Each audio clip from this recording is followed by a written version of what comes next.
Bueno, entonces hoy estamos, decíamos, en la fiesta de... Y la Santísima Trinidad es formada por el Padre, el Hijo y el Espíritu Santo. De ahí porque hay un valor incalculable en la vida de la Iglesia del valor de la familia. Y por eso Jesús quiere vivir también la experiencia de tener una familia. Entonces es bueno en ese sentido mantener y llegar como símiles, como parecidos, para que se nos facilite un poquito el entendimiento. Pero hay que reconocer que en la Iglesia y en la historia de la revelación de este Dios, no estamos hablando de la Santísima Trinidad desde el inicio. En todo el Antiguo Testamento, aunque después se van a encontrar signos, es solo hasta el Nuevo Testamento que vamos a hablar entonces de la Santísima Trinidad. De hecho, un elemento hermoso que hemos escuchado hoy en la segunda lectura, a ver si me ayudan, en el último versículo, ¿cómo está diciendo Pablo?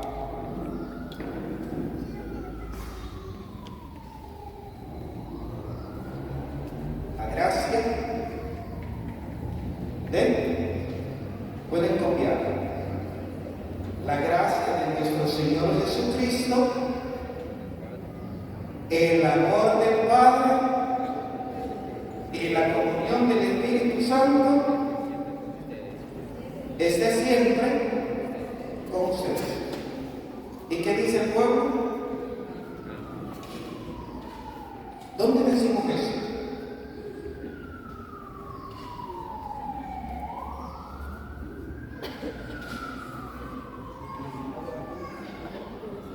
La señal de la cruz. ¿Y dónde más?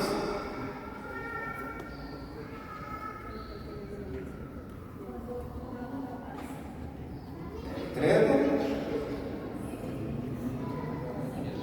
Cuando damos la paz. ¿No les recuerda algo más? En toda reunión, casi siempre, el saludo más común con que iniciamos la Eucaristía es la gracia de nuestro Señor Jesucristo, dice el Padre, el amor del Padre, la comunión con el Hijo y con el Espíritu Santo esté.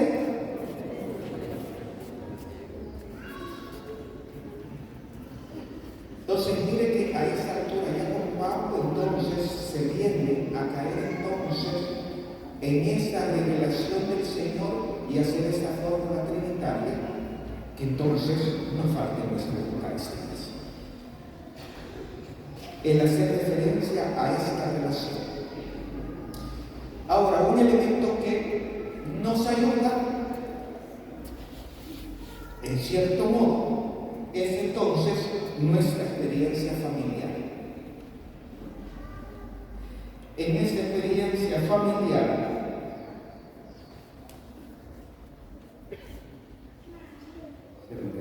la copia, pero paciencia entonces.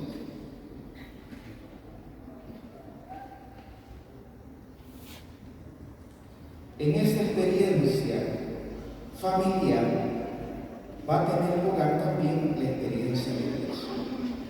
Y aquí permítame entonces abusar un poco de su confianza. Levanten la mano sin pena y sin vergüenza los que son papás. Papás, mamás, los que tienen hijos. Lo digo para aquel que no ha dicho que tiene hijos, ¿verdad? Entonces, démosle un aplauso a todos estos que se han recibido y que la experiencia están siendo papás. Entonces, ayúdenme ustedes, papás, papá, mamá. ¿Para qué ser mamá? ¿Para qué ser papá?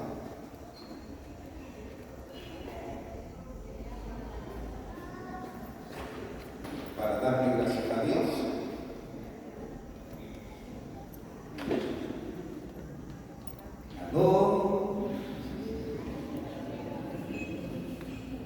para formar a los hijos, para educar a los hijos, para formar una familia, prolongar la humanidad,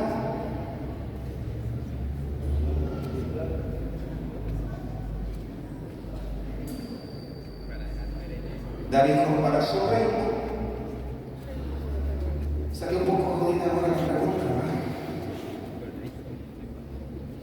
¿Qué es lo que viven más intensamente siendo papás?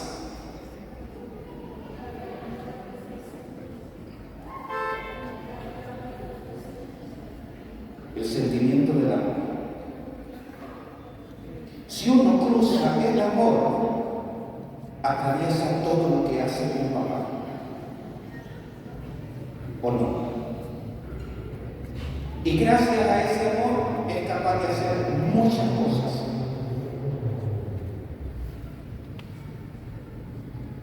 Por eso es hermoso si uno puede unir un poquito eso. Dice el Evangelio de Juan hoy, tanto amó Dios al mundo que dio su Hijo. ¿Qué es lo que usted llega a hacer tanto por amor a sus hijos?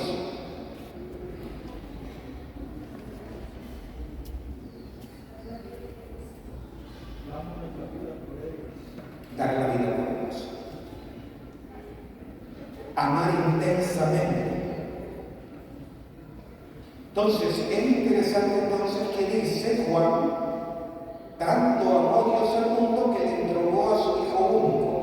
Y dice, ¿para qué envió Dios a Jesús al mundo? ¿Para qué lo envió?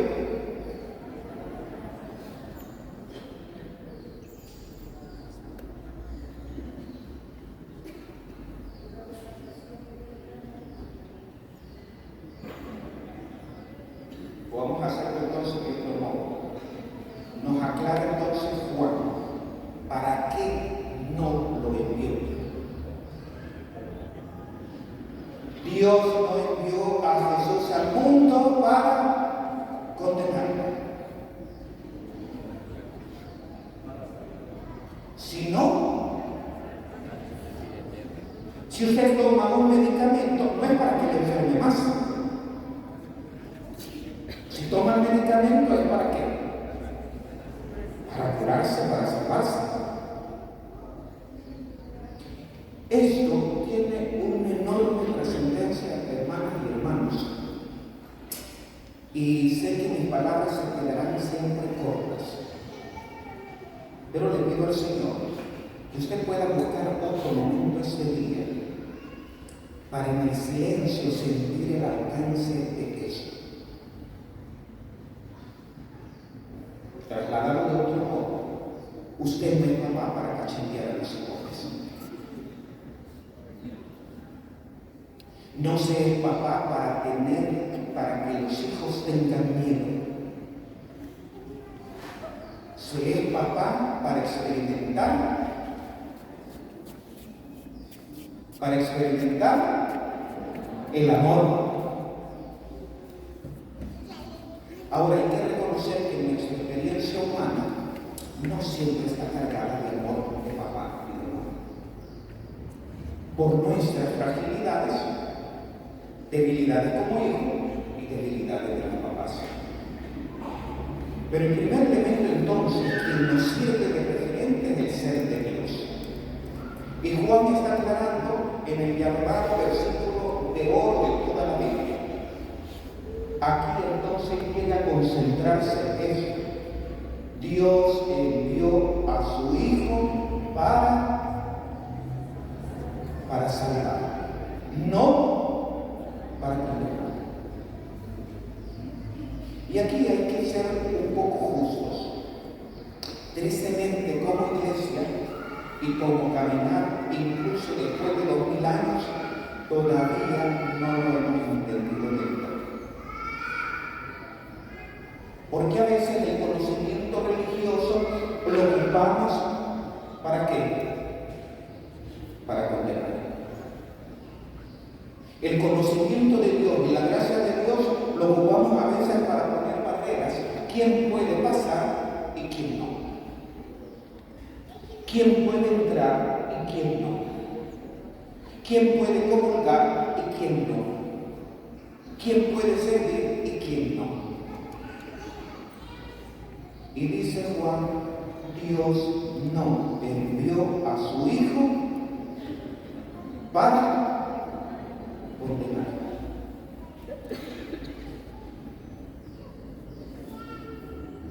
sino para salvar. Quiere decir entonces que el conocimiento del Señor me tiene que ayudar para salvarme y no para. Y el conocimiento del Señor tiene que ayudarme con mi hermano no para.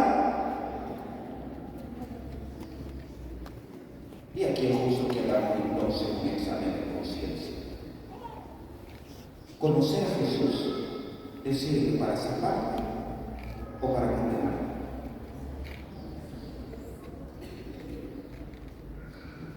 ¿Qué chivo? O cuéntenme ustedes, cuando un cipote quiebra un vaso, cuando quiebra un plato, y usted no está en casa, cuando usted regresa, ¿a dónde encuentra el cipote? Escondido. ¿Por qué? Porque tiene miedo.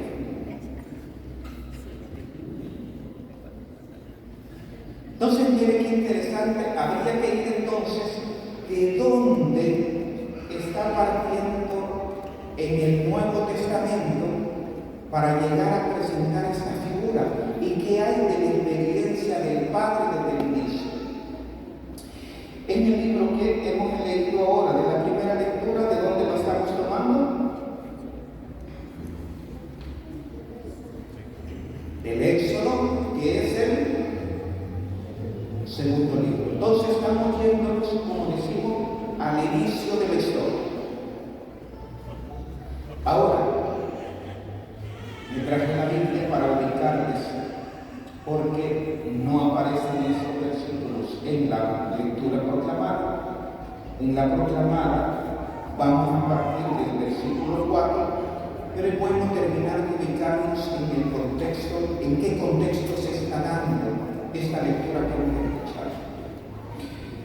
A partir del versículo 1 dice: el Señor ordenó a Moisés: lábrate 2 tablas de piedra como las primeras. Entonces estamos en el contexto de qué? Labra 2 tablas como las primeras. ¿De qué tablas hablamos?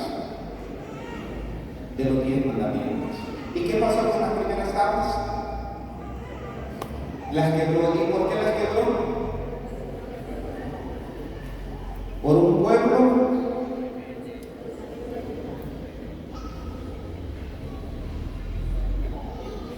cabeza dura. Gracias a Dios de esa parte de cabeza blanca. Entonces le dice Dios: yo escribiré en ella los mandamientos que había en las primeras, las que tú rompiste. Prepara para mañana, sube al amanecer al monte Sinaí y espérame allí en la cima del monte. Que nadie suba contigo, ni asome nadie en todo el monte, ni siquiera las ovejas y vacas pastarán en la ladera del monte. Miren lo que está haciendo claro el Señor. Está diciendo entonces: preparate las tablas, subí al al monte. Y te traes el perico, te traes el gato, te quiero solo. Miren qué hermoso es. Cuando usted se encuentra con su novio, con su novia, quiere que le interrumpa. Ni el celular mismo. Ahora, si estás con tu novio y tu novia y se ha prendido el celular, papito, búscate ya otra. Porque esa mujer no quiere estar contigo. Aquel hombre, aquella mujer que está con quien quiere, en ese poco tiempo que está pendiente del celular, le importa más el celular que usted. Un buen elemento es del discernimiento. Dios quiere entonces a Moisés solo. Pero que mire qué hermoso, ¿dónde lo quiere?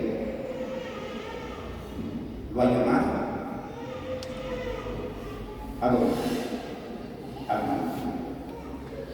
Vamos a ver entonces qué hace Moisés. Y ya lo tienen ustedes entonces. Entonces Moisés dice, ¿muy de qué?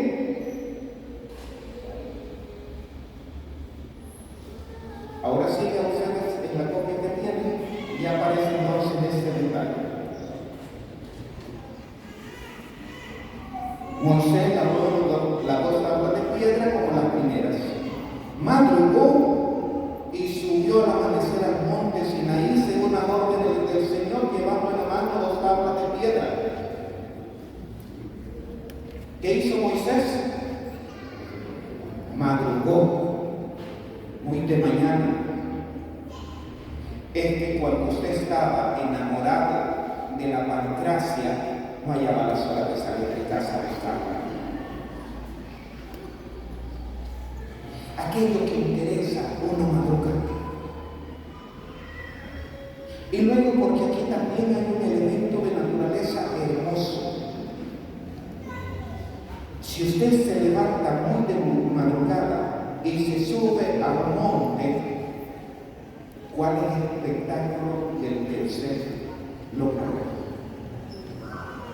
El amanecer.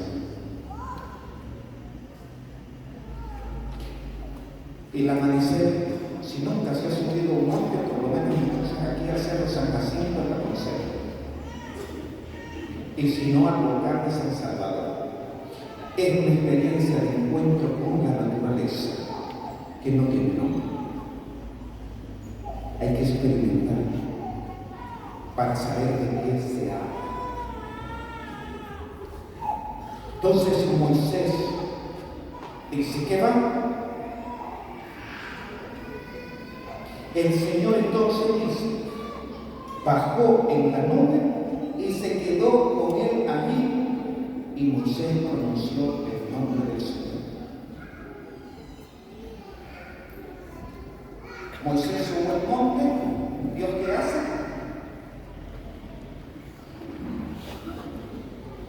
¿Aló? Disculpen que yo soy medio sorbete, entonces cayó de eso algo un poquito más por favor. Dios bajó y se quedó allí. Es de lo más hermoso de Dios. Dios llama de encuentro al Señor.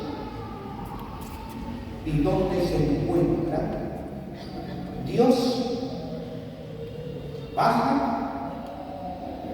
y se queda allí. ¿Qué va a significar el Emmanuel? Varios siglos después, Dios con nosotros.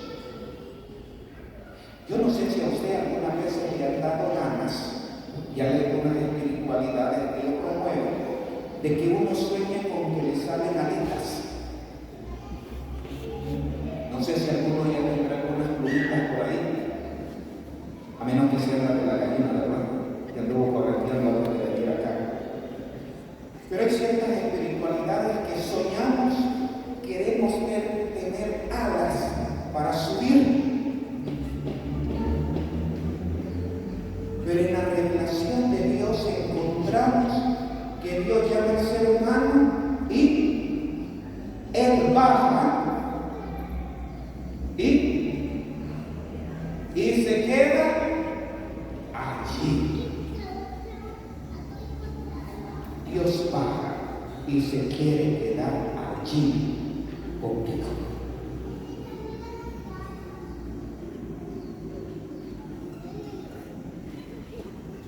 ¿Cómo lo sé? Dios baja y quiere quedarse allí en tu casa.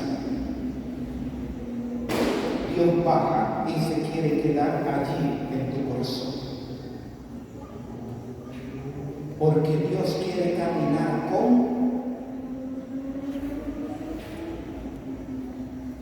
contigo. Mire qué hermosa la revelación de Dios. Y ahora, entonces, este es el ser de Dios. Y dice entonces, el Señor pasó ante él proclamando. Dios se queda y le dice unas cualidades con las que es de Dios. Ayúdeme con la copia entonces las cualidades de Dios. Entonces, primero, yo soy y quiero ser Dios.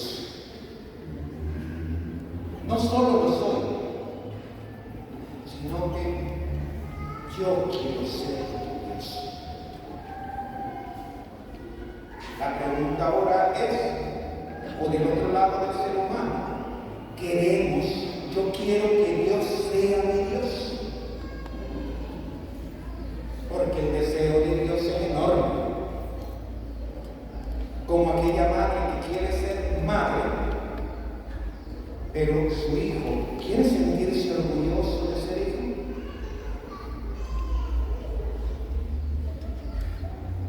Situado entonces el ser de Dios, entonces agrega un Dios, siga la copia. Dios compasivo, siga la copia. Clemente, paciente, misericordioso y fiel. Entonces, Dios es un Dios compasivo, clemente, paciente, misericordioso y fiel. Es un Dios que está siempre.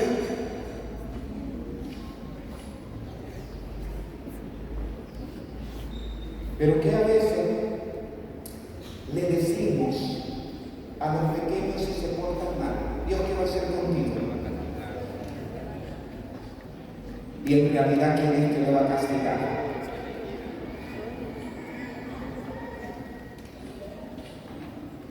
Mire qué interesante el Dios que se nos revela.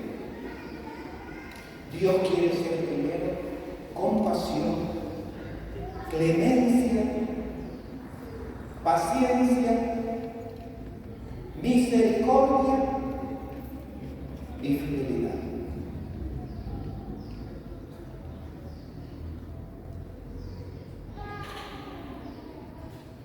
Esa es la experiencia de Dios que tenemos.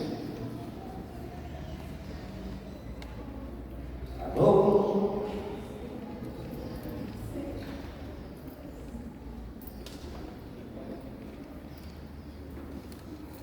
rogamos en el Señor que sí. Pero si somos justos a nivel de caminar de la iglesia, todavía nos falta.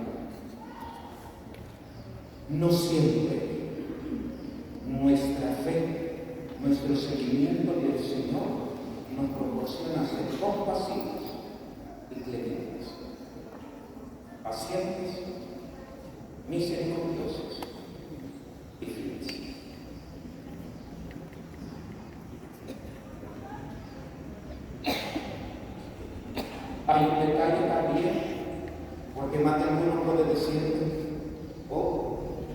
estuvo mejor en ese sentido.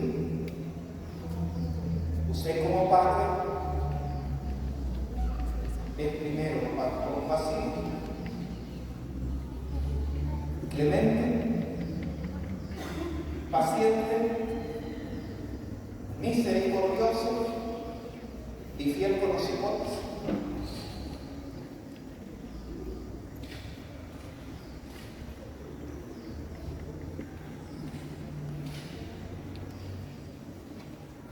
No siempre lo hago. Más de algunos pueden decir, es que los hijos de frase, se espera uno. Usted como no es papá, que papá tiene razón.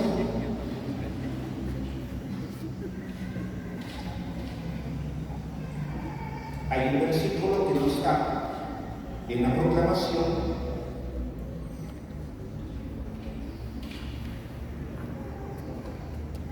el versículo 7,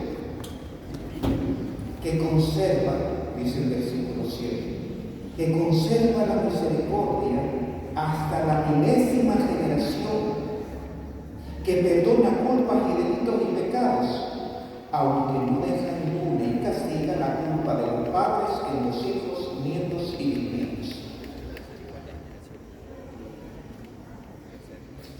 Hay que entender que en la primera etapa que se está en la comprensión del Señor, igual que acentúa la misericordia infinita, también una corrección si quiere. Pero, delante de la corrección, podemos situarla como una cualidad un poco incómoda. ¿Son más las cualidades incómodas o más las cualidades bellas de Dios?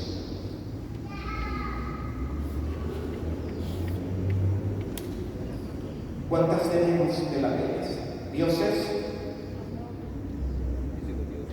compasivo, misericordioso, clemente, paciente, fiel, misericordia infinita y solo después de cachivazo.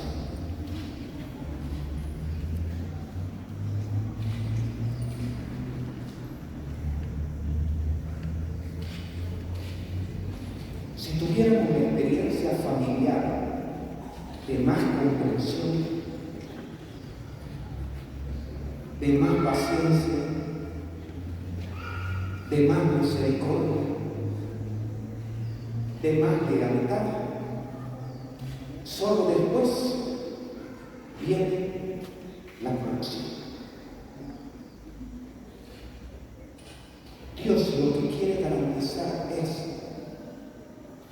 que primero, cuando quieras el plato, no salgas corriendo a responder, sino que seas capaz de venir con el plato quebrado y decirle: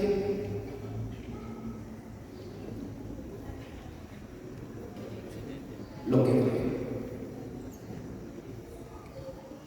Porque el pecado provoca, ¿qué dijo Adán? La mujer que me dices, y va con la mujer, fue la serpiente. Total que yo no tengo culpa. Dios quiere, sabiendo que Él te va a perdonar, sabiendo que Él te va a comprender, sabiendo que Él tiene paciencia contigo, vengas y le digas: aquí estoy, Señor. Que chivo cuando tiene un papá que en vez de cachimbearlo le va a preguntar: hijo, ¿cómo fue que lo hiciste? ¿Cómo fue que lo quebraste para que no lo vuelvas a quebrar?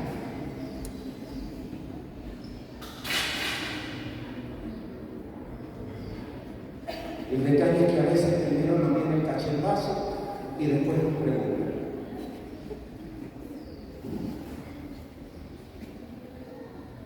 En la iglesia Tenemos que cuidar entonces, antes de tirar la sierra, acercarnos, preguntar, comprender. Y solo después, si necesitan un correctivo, buscar un correctivo. Y continúa entonces esa descripción hermosa de ese Dios. Dice entonces, Moisés al momento se inclinó, se echó por tierra y le dijo: si gozo de tu favor, venga mi Señor con nosotros, aunque seamos un pueblo de cabeza dura. Mire qué chido. Señor, ¿querés estar con nosotros? Vení con nosotros, aunque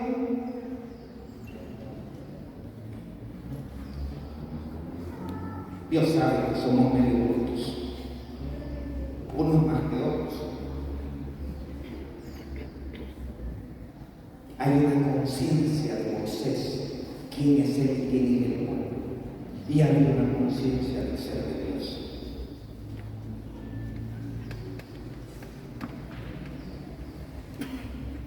Perdona nuestras culpas y pecados y tómanos como tu pueblo. ¿Y qué responde el Señor? En el versículo 10, que precisamente no lo tenemos en la proclamación de hoy. Y le dice Dios: yo voy a ser tu Padre. En presencia de tu pueblo haré maravillas como no se han hecho en ninguna nación ni país.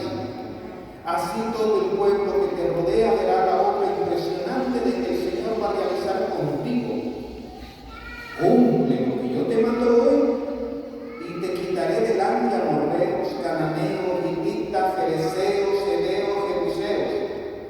No hagas alianza con los habitantes del país donde vas a entrar, porque sería una trampa para ti.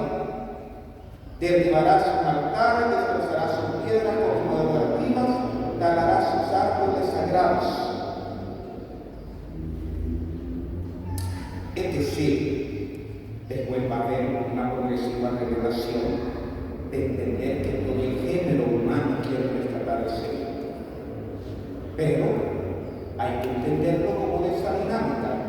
Cuando su hijo pequeño le pregunta cómo nació, usted le explica todo el asunto.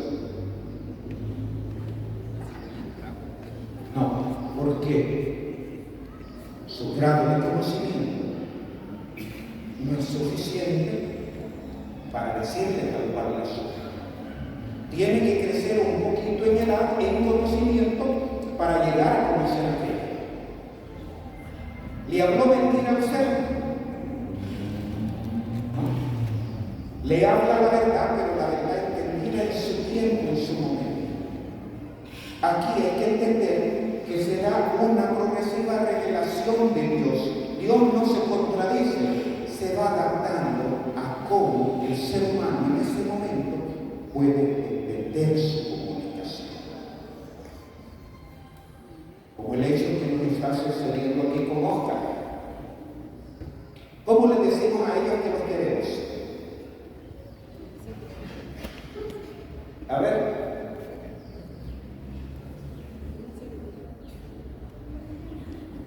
Y digámosle a Oscar que nos enseñe cómo le decimos que los queremos. La feina de amor es entonces hoy, ¿cómo le decimos que nos queremos? No sabíamos antes cómo hacerlo. ¿Quién nos tuvo que enseñar? Y gracias a Oscar hemos aprendido a cómo decirles que los queremos.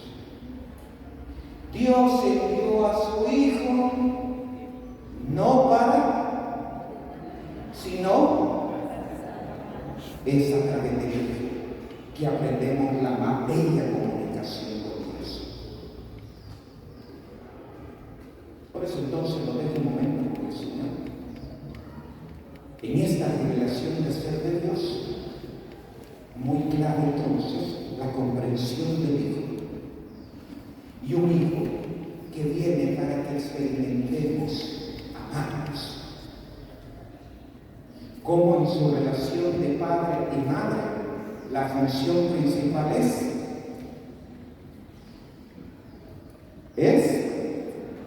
fíjense que yo soy medio sordo. ¿Para qué son los esposos? ¿Para qué son los hijos? ¿Para qué son los papás?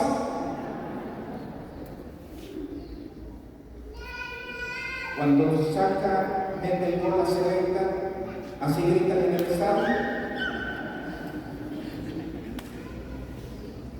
Ser esposo, ser esposa es para, tener hijos es para, y tener papás es para, porque Dios envió su Hijo no para, sino para. Pero entonces un momento de silencio con el Señor.